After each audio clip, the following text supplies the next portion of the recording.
wait has been long enough. It is time for an update.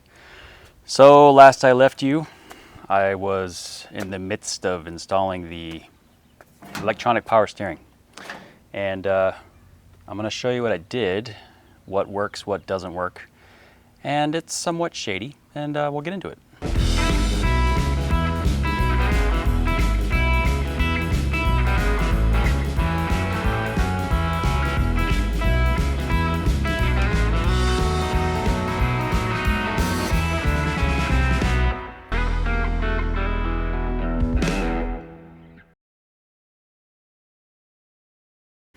All right, so what I've done is spun the EPS unit around. So this motor used to be hanging down here somewhere, and this module, brains of the operation, was attached to the other side. So I just removed it and used the trusty old zip ties, and it's perfect. Pay no attention to the wires hanging down here. As you can see, I've got the steering wheel installed. I do not have the horn hooked up yet. That is conveniently placed here, and it kind of works. This also comes with a hidden feature. It's like a security system. Just remove the steering wheel. Actually, I'm missing the bolt to secure the steering wheel to the shaft, but that will come eventually. Next, I'll take you to the nether regions of the dash and how I secured everything. So you may recall when I first installed this, I just had this U-joint hooked up. I should say the U-bolt apparatus holding everything together. But when I actually hooked it up and tried steering it, it tacoed, bent the dash pretty good. So I figured, you know what, I'm gonna have to do some bracing. So let's see if I can jam this underneath here so you can see what's going on. All right, so I've got some 3/4 inch angle iron, well, I should say an angle bar, and it's actually exactly 12 inches from this mounting hole, which was already on the EPS unit.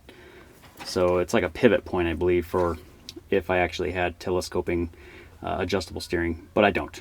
So it acts as a mounting point. Let's see if I can get a better angle here. Sorry. Hold on. Get upside. All right, so there's two. There's this bar here. There's another bar identical to it on the other side. And then I've got one bar running up to the firewall. And let me see if I can bend this contortion up under the dash. You can see it attaches to the firewall just with some bolts. And I did that fabrication myself. It's a bit of a booger weld, but it works. I tested it, meaning I drove it around and it didn't break. And I did whack it a few times with a hammer and it didn't crack, so they're holding so far. A couple of the comments I've gotten is, why would you put electronic steering in a 1946 truck? And my answer is, why not? It makes it much easier to drive. You may recall in past videos how difficult it was to steer this thing.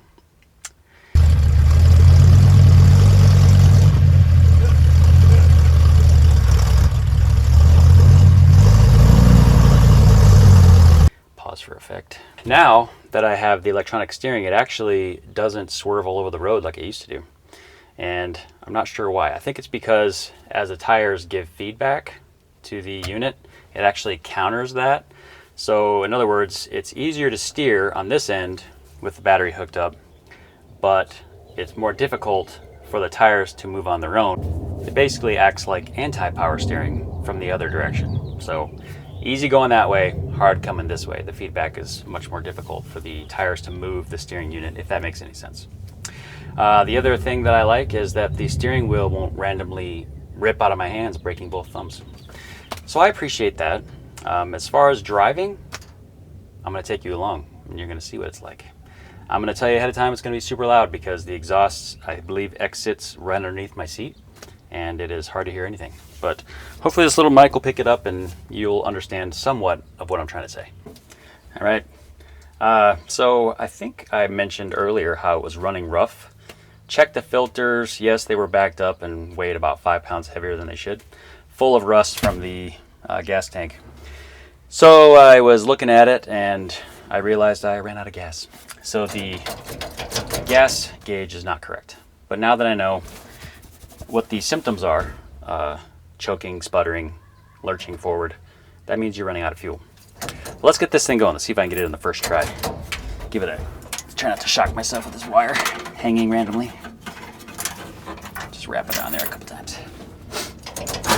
Couple pumps. It would help if I turn the key on. First try. Look at that. Don't worry about those creaks and cracks. It does flex a little bit, so I've got to probably put a couple more braces in, but she's working.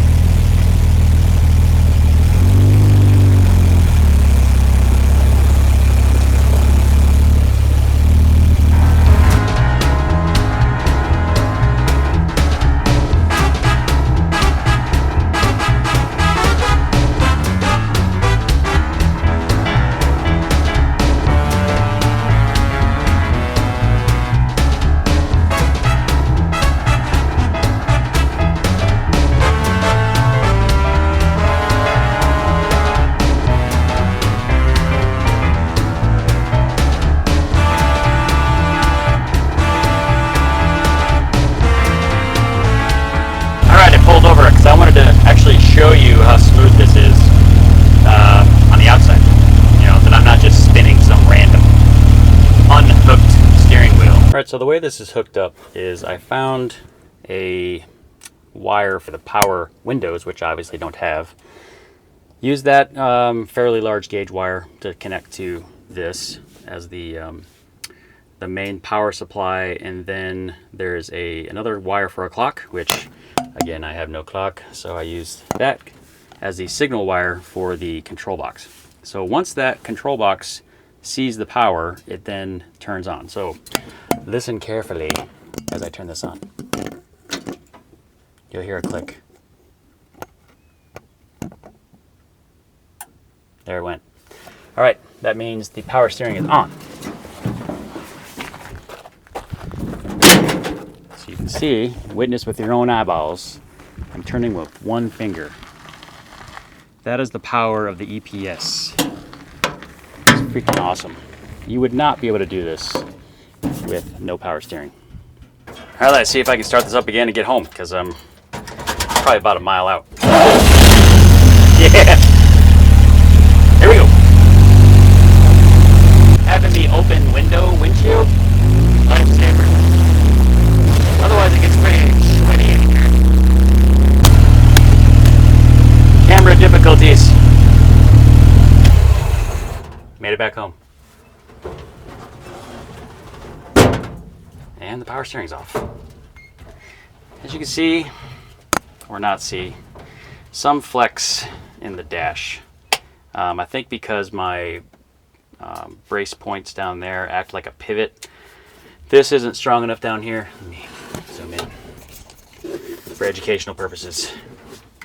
This here metal isn't strong enough to keep everything completely still. So I've got some more shoring up to do. But you know what? It gets me around. And I got time to figure it out. I'm just happy that it works. All right, just a final recap. This is an electronic power steering unit from a Hyundai. And I believe well, it all comes as one unit, so the control module here comes with the unit, which is pretty cool. So you don't have to buy it separately. The column is from a 2013 or 16 Veloster, and that's because it has the shortest.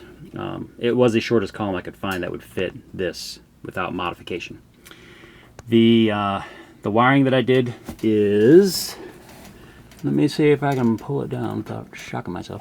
So this is the two wires that come from the module. All right, so you've got a red wire. I'm sorry, you can't see the colors. I believe it's red and black. And so I hooked the red wire to a red wire, and then I had some white wire that I found, and I connected that to the ground, which I cleaned off a spot on the truck here. See if you can see it right there. Cleaned them out up a little bit, mounted the wire there.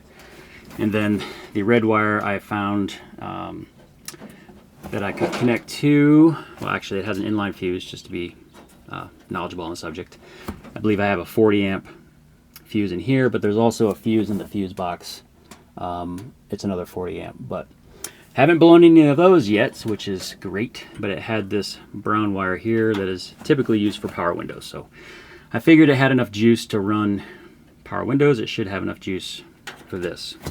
One caveat to that, I did notice that if I'm sitting still and just turning the steering wheel back and forth, it does shut off, meaning the control module will shut off if it senses you're stationary and you're just playing with it. I'm sure it has something to do with load, like the amount of load I'm putting on it.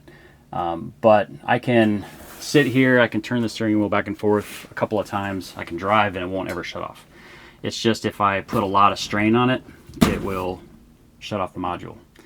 It also could have to do with the power supply that it is receiving. It may not do it if I directly to the battery. So that's something to look forward to in the future. I may or may not do that. We'll see. You know, some of you may be asking yourselves, how do you come up with the name Bitter-Swede?